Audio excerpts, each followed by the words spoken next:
Welcome to the Asset Revolution podcast, where each week your hosts from Arbor Digital provide educational opportunities for financial advisors and individual investors to gain knowledge in this emerging powerhouse that is digital asset investing. The Asset Revolution podcast is your connection to the future of digital assets and an opportunity for anyone to get off zero. Let's dive in.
Hi, everyone. My name is Hillary Keitel. I am the head of wealth at index provider FTSE Russell.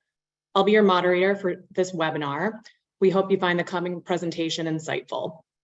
Our guest speakers from Cloudwall, Digital Asset Research, and Arbor Digital will be presenting on risk management in crypto, more important than ever. Let me introduce today's speakers. Marc Nichols is the product director at Arbor Digital, an SMA solution specializing in digital assets. Prior to Arbor Digital, Marc spent time in financial services as a practicing financial advisor and business consultant to advisors. Kyle Downey is CEO and co-founder of Cloudwall, a recently launched fintech startup that is aiming to build a digital asset risk management system for institutional investors.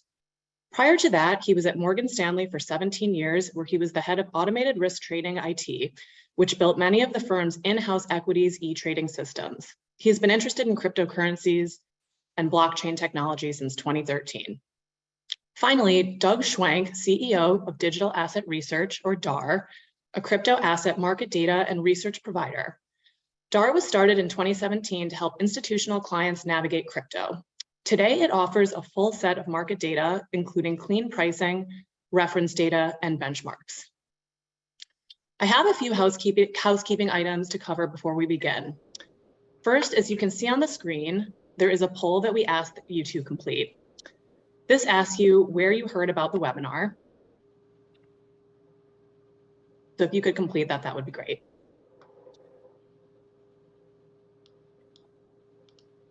Today, we will cover 3 broad topics and end with a 10-minute Q&A. The topics are state of the markets, ways to measure digital asset risk, and digital asset risk measurement tools. If you have a question, please send them through the Q&A button. Now let's go ahead and get started with state of the market. Doug, we're going to go ahead and kick it off with you. Ongoing risk management is an important topic. What does this look like in digital assets? How is this different? Why is it different? I think there are some issues with digital assets that we don't see in traditional markets, things like custody risk and counterparty risk, a lot of new counterparties. I think crypto markets are evolving, and we started with pretty simple thoughts about risk management from a sort of venture perspective back in maybe 2015 or 16.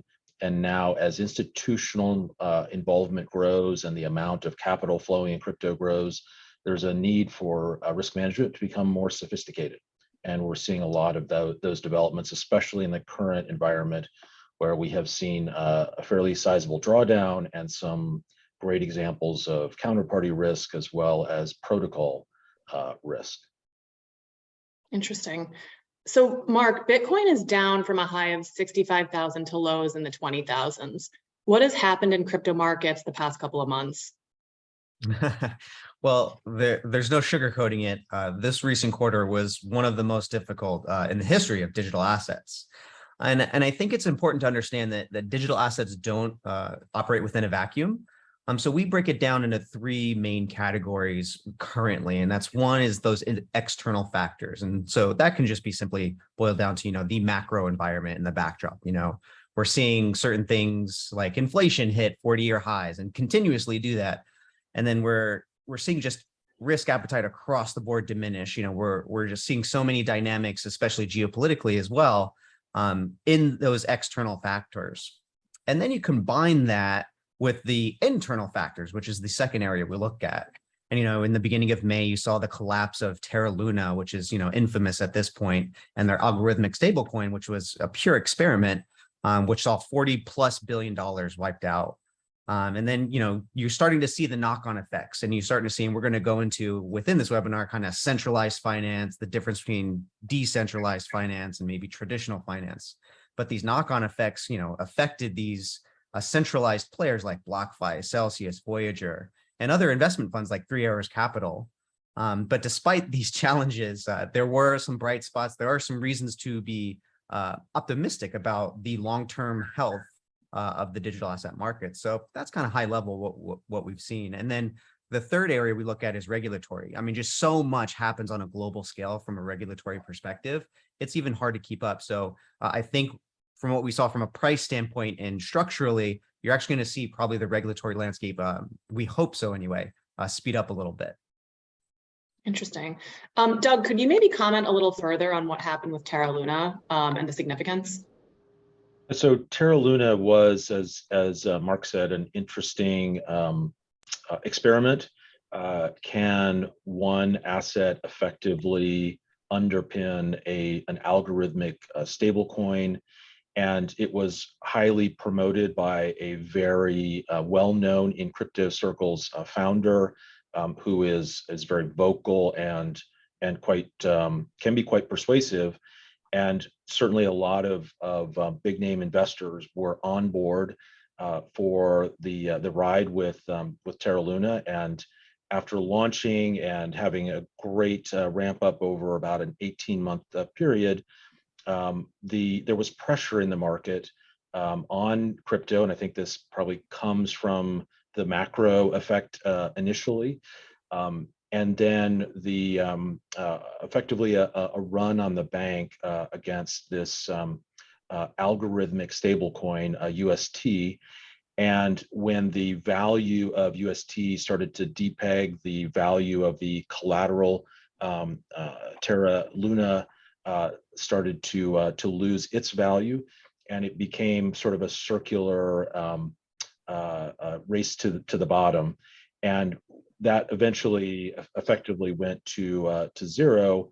And what we see out of this experiment is sometimes the tokenomics, sometimes the way the assets are structured is incredibly important as to whether they're long-term sustainable or not.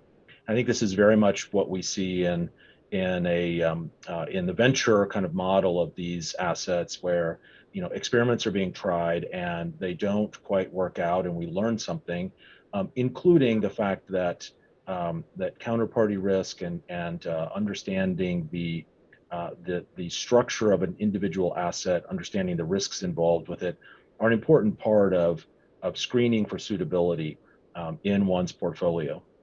If you're going to place a venture bet or a bet on a venture stage project, make sure that that bet is scaled to reflect that risk, the additional risk that you're taking on. Interesting. So, on a related note, Kyle, maybe you could comment on what happened with Celsius. What market structure changes have you seen at this event? So let's actually start with the market structure, kind of going just more broadly, and then to the specific. So one of the things we're seeing more broadly is a shift toward derivatives within the market. And some of this is a reflection and a maturing of the market, just like even over the last 6 months in terms of increased interest there. And why? Because they're very useful as hedging instruments. And one of the things that we saw, including with 3AC, was people making big one-way bets, or really not adequately hedging, as well as perhaps not understanding the full set of risks that they were exposed to. Now, in the particular case of Celsius as a DeFi protocol, one of the things that we saw, particularly with what people were calling leverage folding, and this is a pattern throughout financial crises. Like the starting point is always it was the leverage stupid. That's the thing that kills people. And so people were using layers of leverage and to amplify their trades. And when things were relatively mild, that was not necessarily a problem. But as as conditions worsened, as Mark pointed out, not just conditions internal to the market, but also factors external to the market due to the correlations with other asset classes. You saw a squeeze that people were not necessarily prepared for.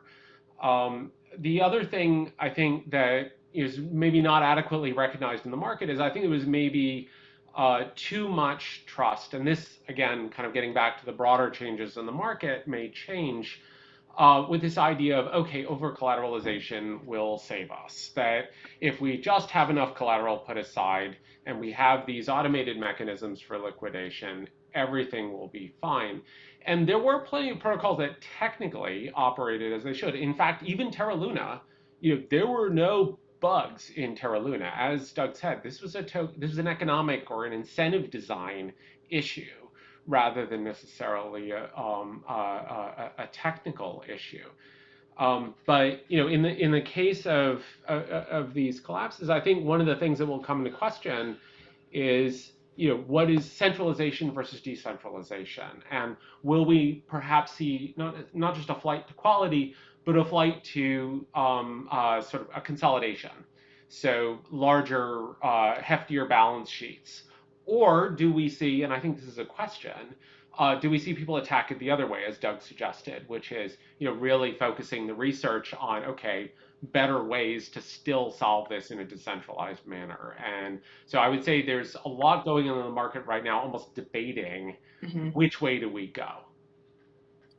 Yeah, I mean, I think it'd be important too if I can jump in there, is especially when looking at players like Celsius relative to their counterparts in the blockchain or crypto space that are decentralized, open source. So Celsius, I think that isn't a native DeFi or decentralized finance application. I think we've defined those as like a CeFi DeFi, a centralized finance who operates within the decentralized finance space. And, one of the things, especially with Celsius and these other players like Voyager, is, because they aren't open source, it's pretty much you have to trust that they are doing the right things with those customer or client deposits. And from what we're finding out, and we're probably not going to find out the full effects and what exactly was going on for at least, probably some time, was this mismanagement. And I think we're gonna dive into that. But understanding Celsius isn't just a DeFi; it's more CeFi and DeFi. And then, as you mentioned, Kyle, I think it was really important. DeFi applications or protocols or networks, you can use those terms interchangeably. They operated pretty flawlessly, just as intended, right? And I think that's an important distinction to make. Yeah. So, Mark, related to that, then, do you see any parallels to the dot-com bubble or the 2008 financial crisis? Yeah, I mean, we love our analogies, and it's especially when we're trying to make the connections in our minds and to help us feel more comfortable in situations, we love to kind of draw these parallels. And while I think there are a lot of parallels to draw, it is still very early. I don't think we've actually busted or the bubble has bursted if we're gonna, say that digital assets are in a bubble. I would say we're really early there. But I think you start to see some current parallels, and then you could see some future parallels probably playing out. So I think from what we see is that the parallels you can draw, not just from the dot-com bubble, but any speculative or mania, coming into the space. I've had to become a historian on a lot of these things. So there was railroad mania back in the 1840s. There was the automobile and the car mania back in the late 1800s, early 1900s, and kind of what happened with those bubbles as well. But what you see underpinning all of that is kind of the human behavior that has, led to all of those things and how it's ultimately played out. And what you end up seeing is a lot of investors, entrepreneurs, anybody engaging in these manias, they start off with good intentions, and you're always going to have people that are well-intentioned and people that are not well-intentioned. And it's just a natural kind of flow where you're going to see that the people who don't have good intentions and the people not building with good intentions, they're going to get washed out eventually. Things are going to kind of cleanse themselves. And I think that's kind of the parallel you're seeing right now is what we saw with the dot-com bubble.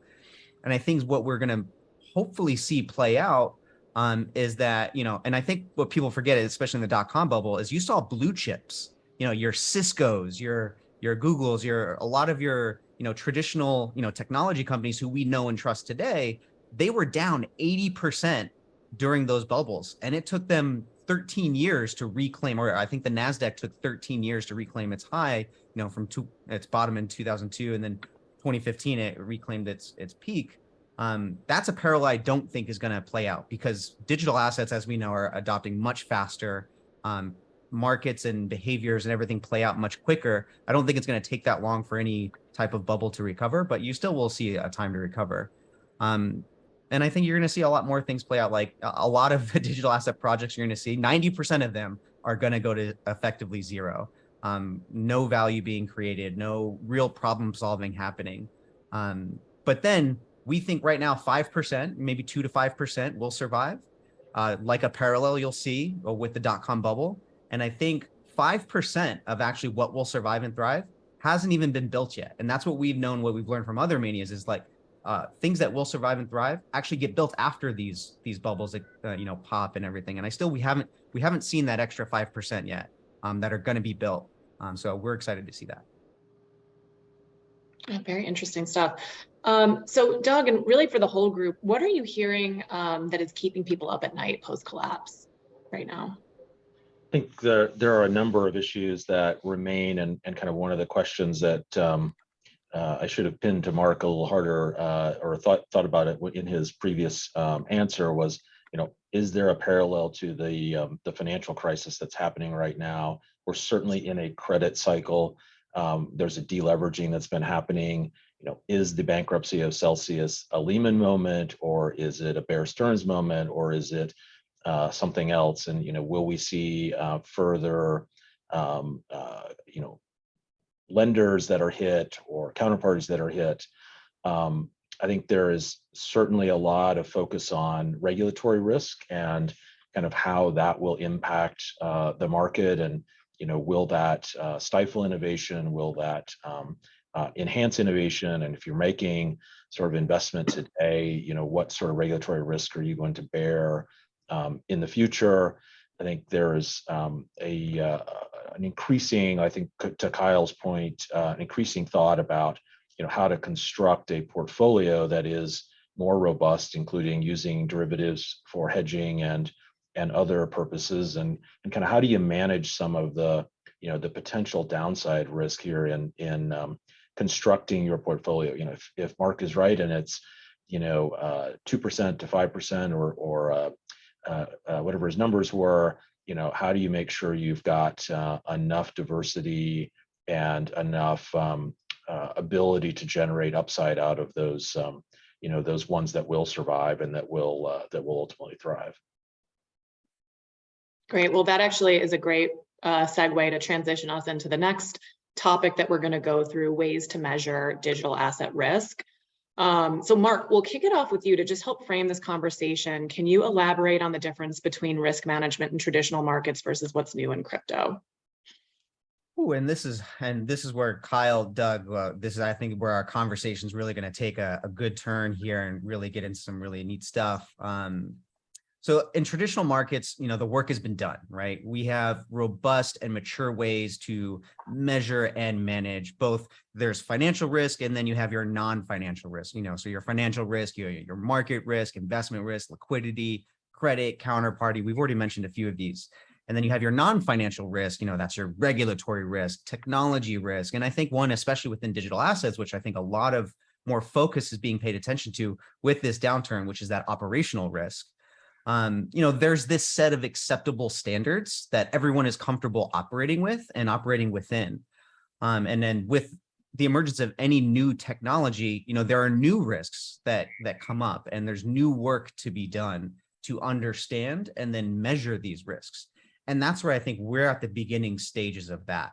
And, we've already mentioned a few, buzzwords here, decentralization, open source, composability. I think in the US, especially in, intellectual property is protected and closed source traditionally. What I mean by that is, here in the US, you can go build a mousetrap with a new innovative idea, and you can protect that intellectual property, via copyrights, trademarks, patents, all those neat things. In the digital asset world or crypto world, that doesn't exist. And actually everything is open source. So what kind of risks come with that? I mean, it's an exciting thought, and it's scary at the same time. And you really have to be comfortable going into those risk areas. But I think that's where the differences start coming in. You have these new risks. There's new types of security risks. There's new types of, software or technology, or you'll hear the term smart contract risks. What is systemic risk in an interconnected open world like this?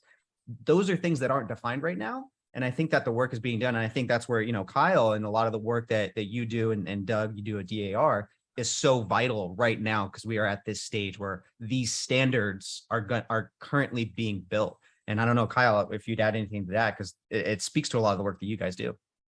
Yeah, just to start, in terms of how they differ, I think, and Mark was touching on this a little bit, some of it is about relative emphasis rather than the risks. Like many of the risks that Mark talked about have analogs or just come straight from traditional finance.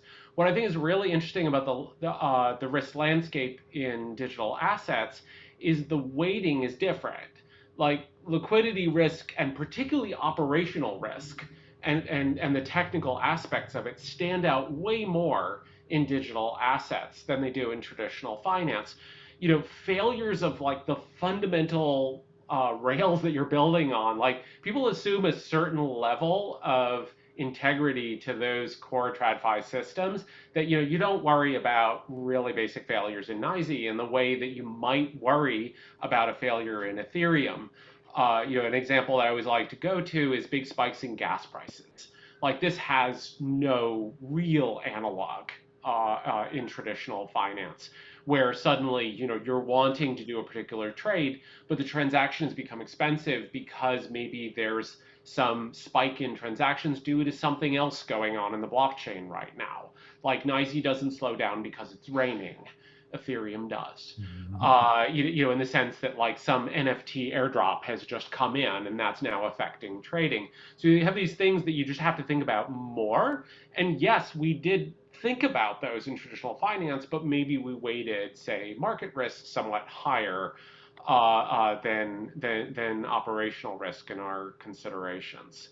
The other thing, since Mark mentioned systemic risk and composability, I think the really interesting thing about digital assets on that space is the nature of systemic risk due to that composability is a little bit different.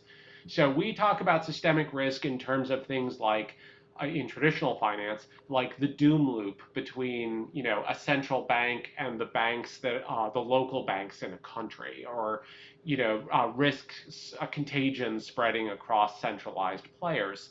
In digital assets, you have to think about the fact that these money Legos are connected to everything. And so when one thing goes on wrong with a particular stable coin or particular protocol, you not only have to think about your exposure to that, you have to think about what else am I using that I'm exposed to that. Like for instance, taking 1inch has a problem. You don't just want to think about a problem with 1inch. You want to think about everyone who's using 1inch in their dexes, and then you want to think about the asset management protocols and the hedging mechanism, et cetera, that are using that. So you almost get this graph of exposures. Again, you don't have anything quite analogous to that in traditional finance. Thanks, Kyle. Going over to Doug, I guess, what are some of the red flags you look for in different areas of risk? Or what have we learned as an industry over the last few years in terms of risk management? I think there's a number of red flags, and it probably starts with when things are too good to be true, they're probably too good to be true. Certainly breaking down the different types of risks, being thoughtful about them, understanding the exposures you have, and being thoughtful about the way you balance that risk is super important. And I think we've seen a lot of both projects as well as investors, retail and others, who don't think carefully about the risks because, like the Three Arrows Capital case, they think, well, this space is going to always go up and to the right. And when prices always go up and to the right, people stop thinking about what may happen and start thinking in a herd type of mentality. Well, if I don't jump on this, I'll have this fear of missing out, and I'm going to be poor in the future. Well, jumping on that rising escalator that then dumps you on the floor means you're probably taking a ride that you're not ready for. You're not thinking about what all those risks may be.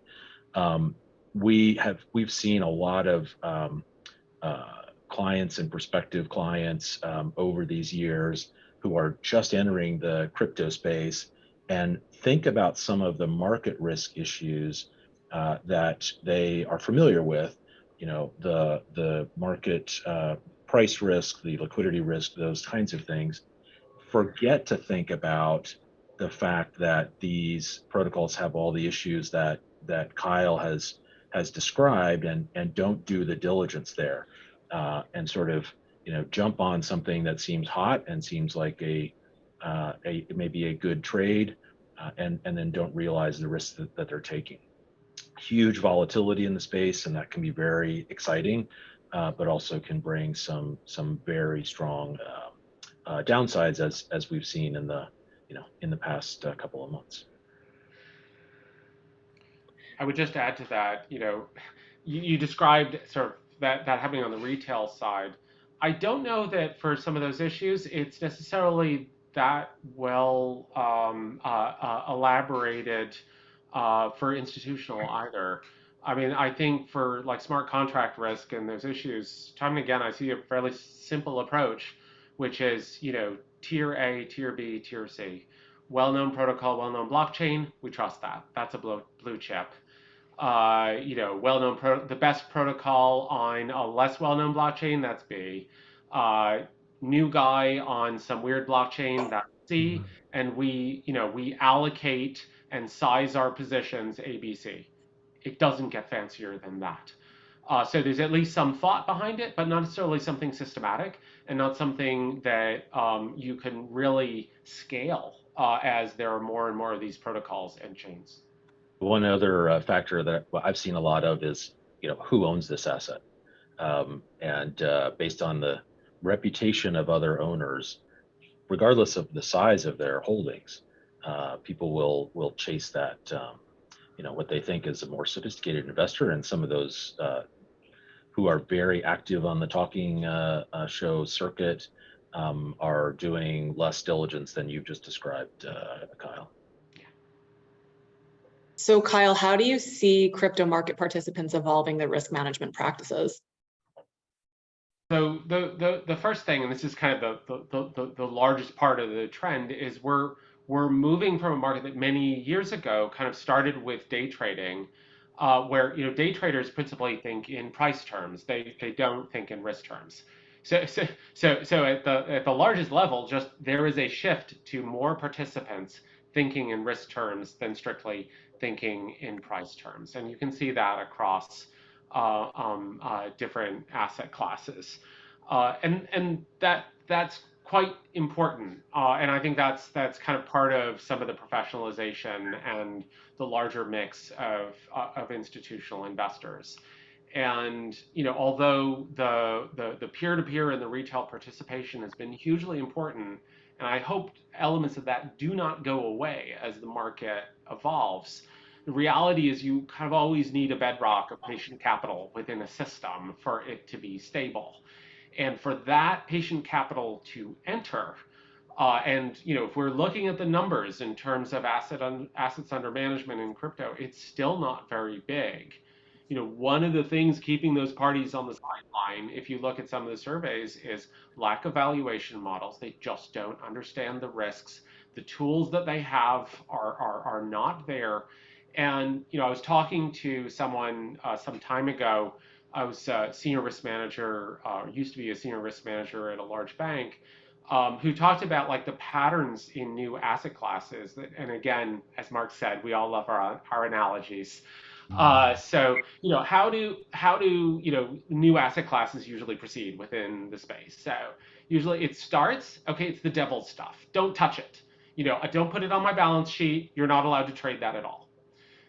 Second phase is, oh, that's kind of interesting, but we don't have very good models. You're using Excel spreadsheets to like manage risk, so don't get too big. And that's where we are right now, where you have people out in the market saying put 2 to 5% in your portfolio. That's really informed by this idea of like, well, if it all blows up, it won't take us out. To keep it small, and there's other things going on there in terms of views on correlation, but I think at least part of that is a hesitation. But then as things become institutionalized and better understood, people start to get comfortable with moving the risk dial up, because they feel that they can quantify it, and okay, they have a sense of what's the worst that could happen, and that even if the numbers are very large, it's not necessarily going to be threatening. So, that hasn't happened yet. And that's the thing that we're really interested in at Cloudwall is, really that move toward that professional understanding of the full range of risk. Because what we want to see is what comes after that, which is the trillions of dollars of patient capital moving into the space and funding this innovation. Yeah, no, I think that's a good way for me to jump in here and kind of talk about, as an asset manager, a wealth manager, fiduciary advisor to clients, and kind of our evolution. And Kyle, you nailed it on the head. It's pretty much, with our, approach to investing in this asset class started in 2016. We have a team, Matt Koleski and Kirby Houchin, we're kind of the brainchilds behind that. And I kind of came on in the later years. But, the work has to be done. And you start off with, these very simple, kind of, you can almost say basic levels of risk management, asset sizing, diversification, dollar cost averaging, a lot of the tried and true methods of investing you can use to help manage that risk at a fundamental level. And where I think the evolution is starting to go, like you said, where that's where we currently are, that's where the work now is being done. We've had to become almost pseudo data scientists now, because you have all this data and all this transparency, which is why this digital asset research and the team at DAR with Doug is so important, because now you're starting to meld financial measurements that have been studied in academia has been involved with developing these standards, and now you have these network analysis. The investment thesis on a lot of these is all about open source network effects.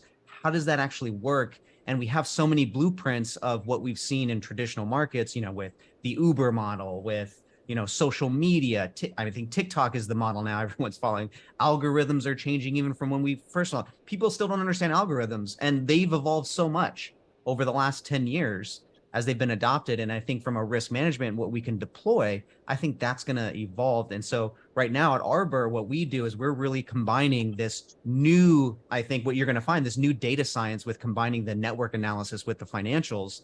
And then you have your traditional fundamental analysis. And, that looks a little bit different from traditionally, what does a traditional stock analyst do? They're going to look at balance sheets. They're going to look at cash flows. They're going to look, they're going to look at 10Ks at the end. They're going to attend earnings calls, right? They're going to do all of these things to where, and then, develop an opinion. And I think you're starting to see that shift, and that's going to change. So not only from an investment participant perspective, you're going to see the participants who are working in this space drastically change. And so your analysts are going to start, they're in Discord channels now. They're attending, community calls. They're in GitHub evaluating the developer activity. What are developers doing on these open source? Just all of these things are morphing and changing at such a rapid pace. And I think and that kind of changes how you approach risk. When you can kind of understand a little bit more, and kind of, Kyle, you mentioned it, those levels, right? You have these graphs and these trees of risk. You have to understand how they all interconnect with each other. And it's going to take a lot of work. And anybody who tells you they have it figured it out right now, it's just not true. We're all still trying to figure it out. And that's where we need more disciplined, responsible thinkers like people on this call coming into this space, applying from a framework perspective, so that way we can develop these standards, so that way we can then get that institutional quality that we're all striving towards. One thing that really strikes me about what Marc just said is, when you think about history of other asset classes, we have decades, if not centuries, to rely on, and a lot of what we have in our DNA as institutional people coming from institutional backgrounds, may not be things we had to think through, because someone thought through them 20 years ago or 50 years ago. And we've got lessons we can point back to, and we say, look, you don't do this and you don't do that because we read about it in a textbook, and it's horrible. And in crypto, there's so many, like Marc said, so many new things to measure and new ways to measure them, and sort of different types of transparency. And all of a sudden, we're having to figure these out. And my guess is that as soon as you figure it out, Marc, it's going to be changed. So that's one of the things about innovation, is we're sort of constantly surprised in a good way about what's coming out of some of the really prolific and really innovative protocols and firms. And a number of those, change what we need to do from a risk perspective, and how do you measure that, and how do you understand that?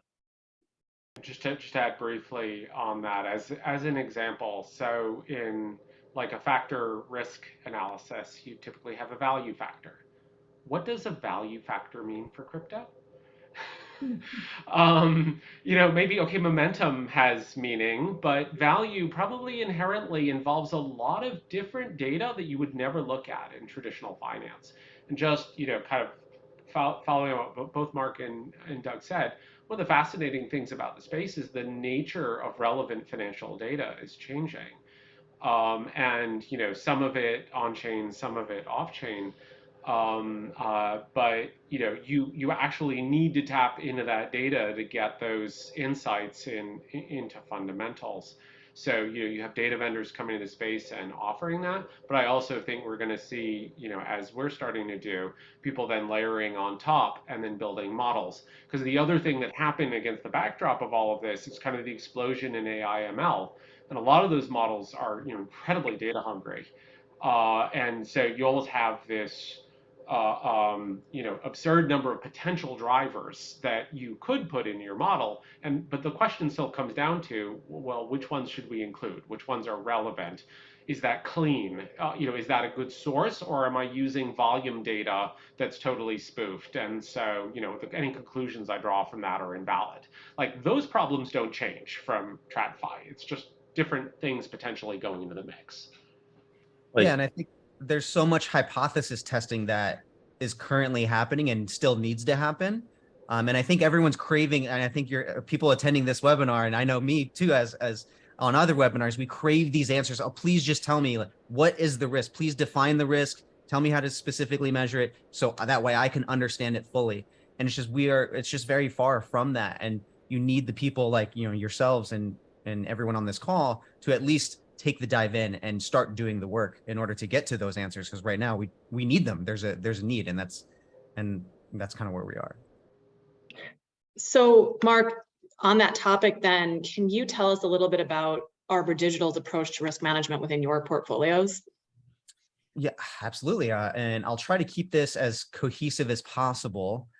So we take a combination. We're trying to practice what we preach and taking a combination of what we can use traditionally in risk management, and measurement. We can take, traditional measures like standard deviation, volatility, correlations, value at risk, all that good stuff. And then we want to combine that with what we see now as this new field of on-chain or network data for these networks. So that's where it's a lot of information. So having partners like Digital Asset Research or other third-party data providers that provide clean, quality data, helping us, develop a taxonomy framework. What's the vetting process? How do we understand what's risky versus riskier? Because everything's risky.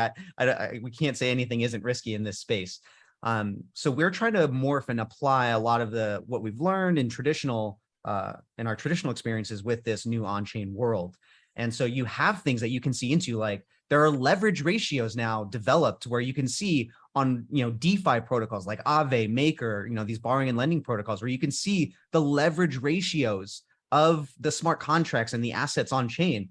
And when you have that type of insight, you could start to then again create some risk models, which again, then Cloudwall comes in and on those types of things. You can start creating these models that you can actually know a lot more risk.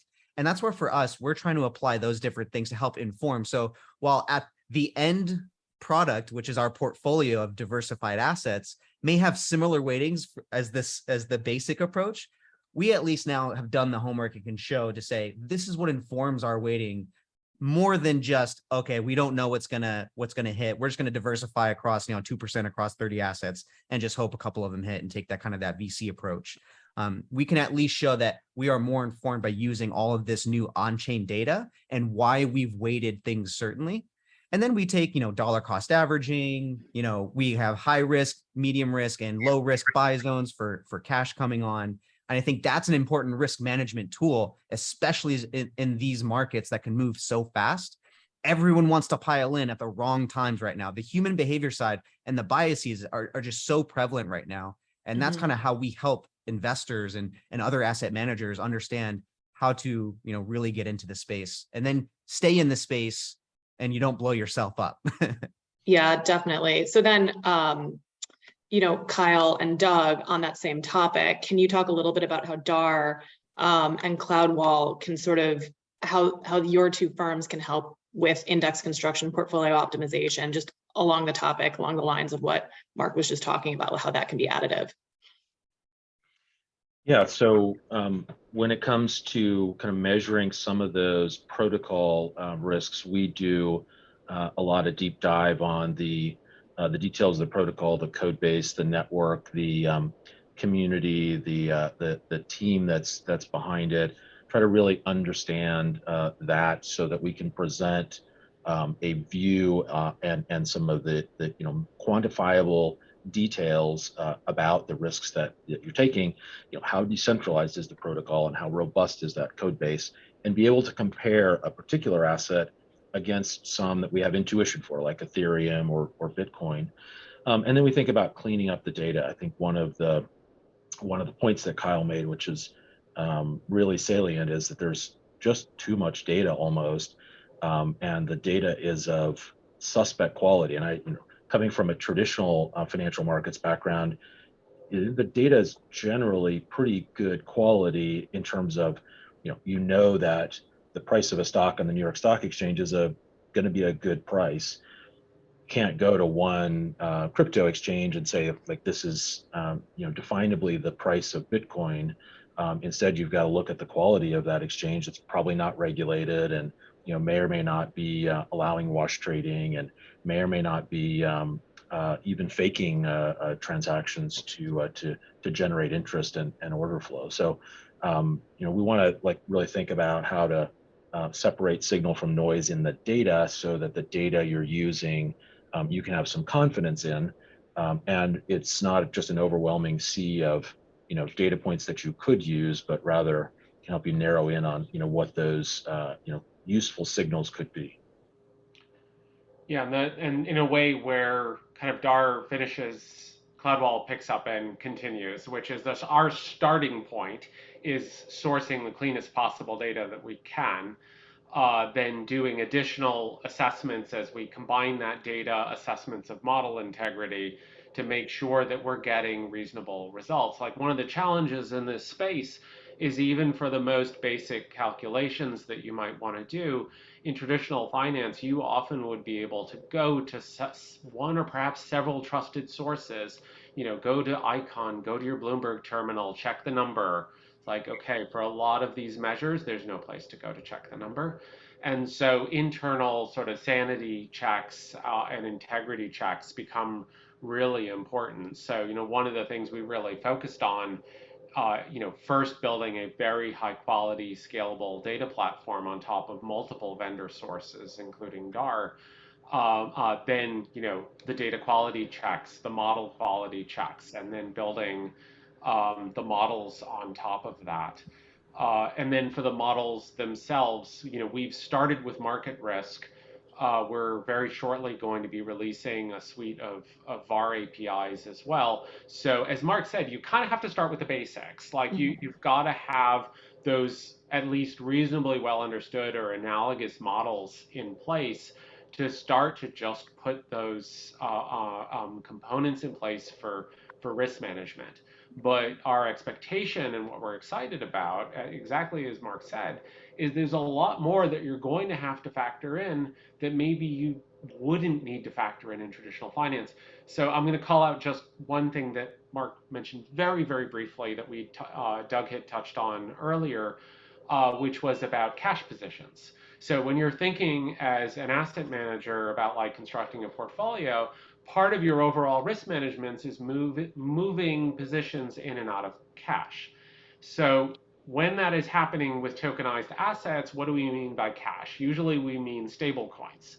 And there is an implicit assumption there that a stablecoin is a risk-free asset when it is not.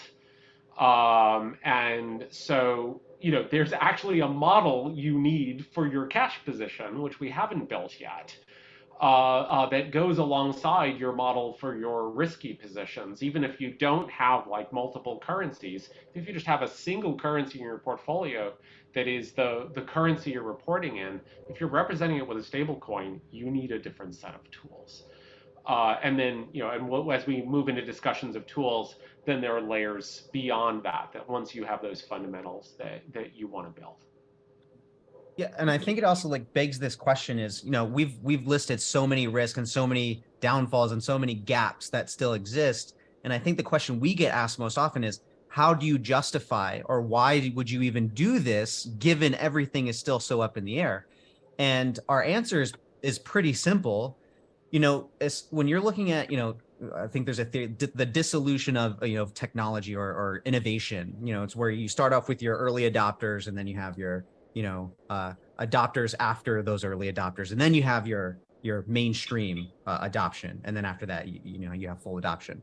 So we are part of that group that is saying anybody who's doing work and building in this space is understanding the power of what we're doing and what we're building towards, knowing that this innovation is here and it's coming to get us to those next levels of institutional grade quality.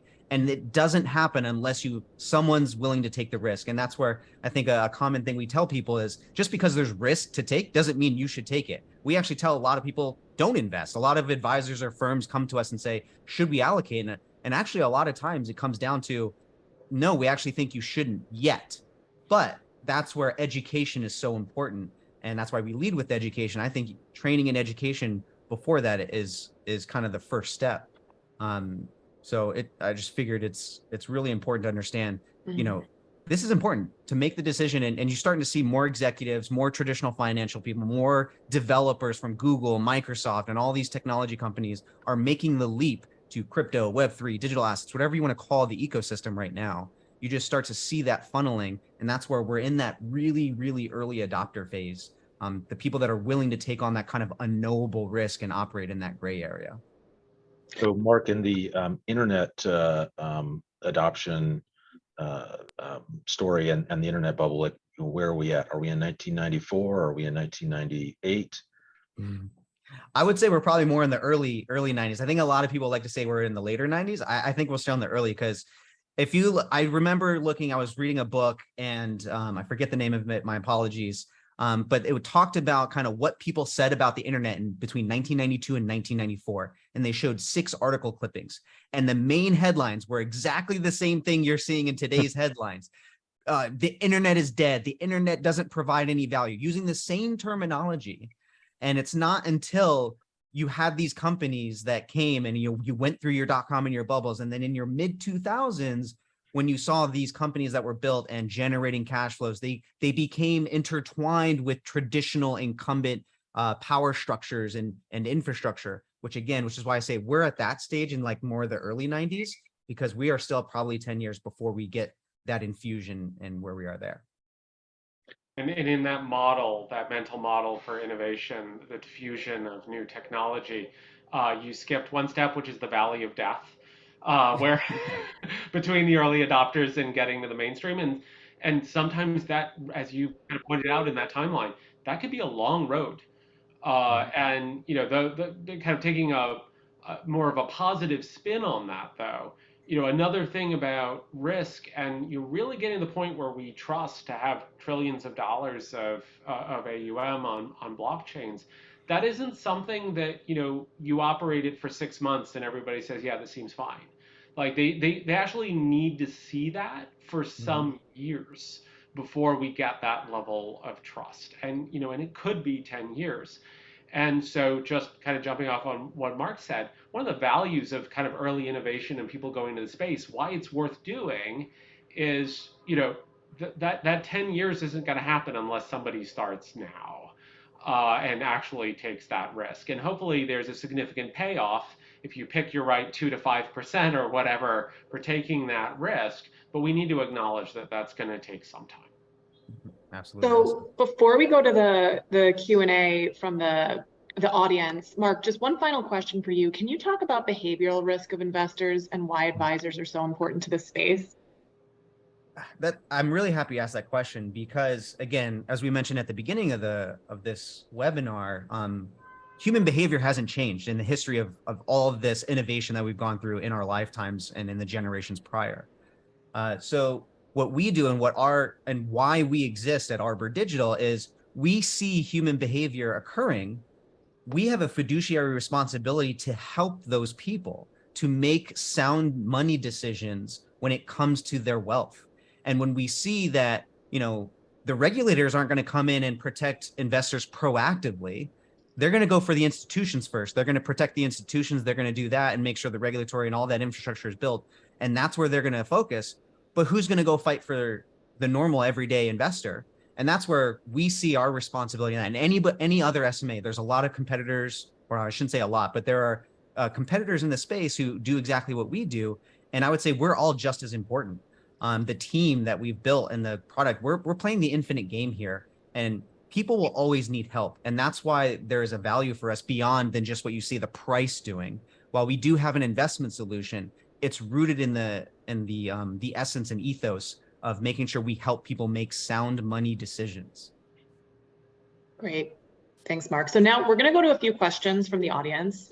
So I will just kick this off, and really anyone is able to answer these. So let's go ahead and start. Should stable coins be collateralized against on-chain assets only?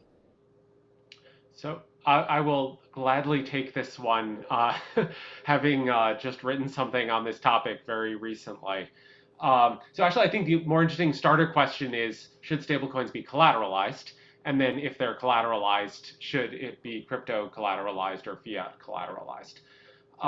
So I'm pretty strongly on the side of there's a lot of inherent dangers and risks with collateral, because collateral is finite, and it in a way doesn't matter whether that collateral is on chain or fiat. Fiat introduces regulatory risks that don't exist with crypto collateralization. So there are some benefits with DAI and their model. And I think those experiments are worth doing. But despite what happened with Terra and UST, I'm really kind of holding out hope for someone inventing a better mousetrap in terms of algo stables, because you don't have the collateral component at all, and it basically designs out that entire risk. Well, I think that's a good question too, because it does highlight, I think we've talked a lot about, what's bad or what's red flags or what have we seen that has been, poor behavior. I mean, I think it's really important to highlight, companies and digital asset native firms that are doing things, CeFi companies, I guess, more specifically, and the DeFi counterparts. You have Anchorage Digital, you have Silvergate Bank, you have Circle. They're all doing things and practicing very good risk management, not having full collateralization of Circle, for example, having 80% in short-term US treasuries, and then 20% still in cash backed US government backed assets. And again, Kyle, you mentioned there are still risks that come with that, though, and I think you need someone who understands those dynamics to come and help you as you go and invest in this space, not just when you go through an exchange like Coinbase or Gemini, but if you're delving into self-custody and managing your own wallets, you need to help educate those investors about exactly what you just mentioned, Kyle. So important. Great. Okay, another question we have: thoughts on FTX acting as a backstop? Certainly an interesting situation, and I think there's going to be a tremendous amount of consolidation and M&A in the space right now as we come out of this credit cycle. It does show you that FTX was very timely about raising capital and has been good about risk management. Having their treasury in cash or their reserve in cash, and making sure that they weren't overexposed to counterparty risk, shows that they had thought through some of these problems first. Will that be good for the industry? Certainly, there is a view that they're working hard to make sure that they're preserving their own value by preserving certain necessary counterparties or places where they have exposure. And I think it's definitely helpful to them to be a bit of a backstop, but we've seen that they're not able to step in for everyone. They passed on Celsius. Hole in the balance sheet was too big, and so there's definitely not an infinite amount of this. Is not J.P. Morgan of 1900s, early 1900s, stepping in and saving the financial system. Great. We had another one come in. So some of the risks could be managed based on the experience from traditional finance. However, decentralized infrastructure opens gates for new business models, which would bring new types of risk. What would those risks be, and what can be done to manage them? Well, I can start with this. So, one of the interesting things that we see, and this is really early days, is tokenization of real world assets. So I think this is an example, like a novel example where you have something tokenized and thus it embeds some of those operational and other risks related to being on blockchain. But on the other hand, they also have cash flows that you can discount in many cases. And so, once you have that, a lot of the classic tools for valuation in TradFi come into play. So, it's actually going to depend, like, almost what is the token pointing to, and what is the purpose of the token. And to Mark's point earlier, and this is kind of addressing that point about new business models, where tokens are kind of almost slices of equity-like behavior, in that, say, a governance token offering voting rights, or a token giving you a share of the revenues from a particular protocol. So you can get participation of the owners of the protocol in the performance of it. This is interesting, like, as a business model, and you may want to actually factor that into the risks. As Mark said, as soon as you have that, the participation of the community suddenly becomes a risk. If they're flighty, if they're going to abandon it, or to the earlier point about who else is invested, like, there's some interesting tools like Dispatch, which was kind of announced, or there was a big blog post about it a week ago, which has kind of built these community views to kind of see who are the token holders around me and what are they motivated by. I think that's some really interesting data, actually, from a risk perspective. Like, am I surrounded by short-term speculators, or people who maybe are somewhat more patient capital? Thanks, Kyle. And then I think we have time for one final question. We'll put this over to Doug. Can you talk a little bit more about the importance of due diligence in the risk management process? Just elaborate a bit further. I think there's definitely a piece of, when we think about what Kyle mentioned earlier about how a lot of investors, institutional investors, are thinking about their portfolio and how they construct that. They're skipping a due diligence step around the protocols themselves, around counterparties, and I think we've seen how that can be very harmful in traditional finance, and we're sort of relearning those lessons in crypto. And I look back at the financial crisis, and a lot of firms trusted Lehman based on brand and based on sort of a cursory, who are your clients, and everybody else is using Lehman and it must be great, and they're giving me good rates.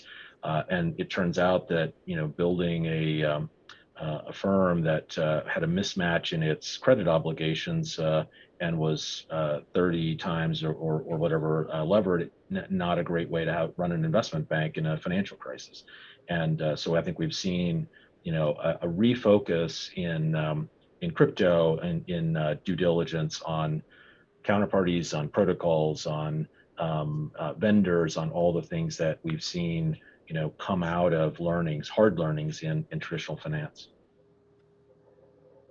All right. I'm sorry, if I could just close out with a couple of ending thoughts on due diligence, especially for asset managers or hedge funds, for those going into that space. The first thing you want to always do, and again, very quickly, this isn't rocket science. It's a lot of what we normally do. It's, your investment mandates, your investment policy statements, and are they creating necessary guidelines? Like, what type of levels of leverage will they get into? Again, we started off with calling a lot of what we've seen there.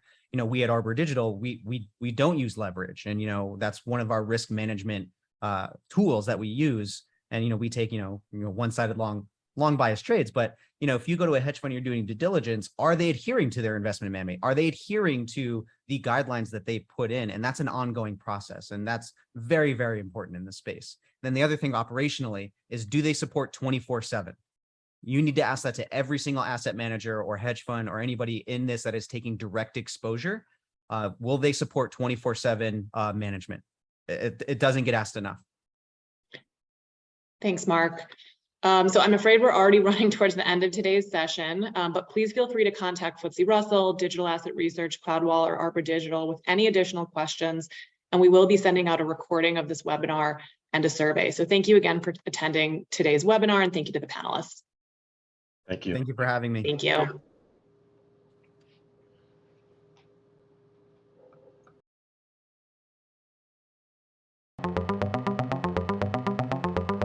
We appreciate you listening to this edition of the Asset Revolution podcast.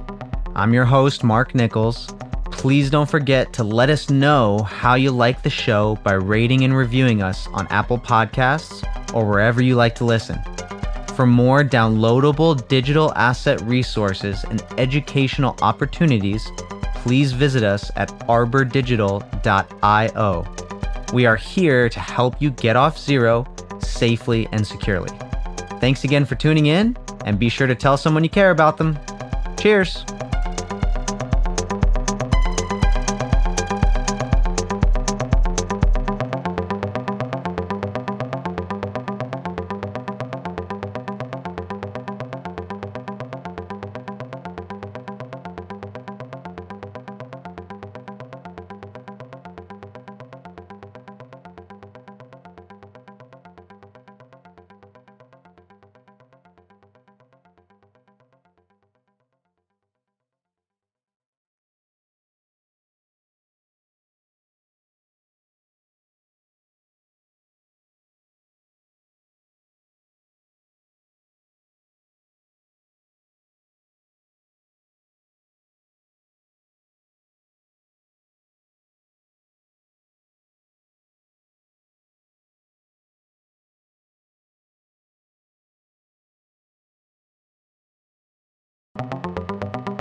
We are financial advisors. However, we are not your financial advisor. Unless you're under contract with or actively speaking with Arbor Capital Management or Arbor Digital, a division of Arbor Capital Management. This podcast is just that, a podcast. It is not financial, legal, or tax advice. If you have individual questions, please reach out.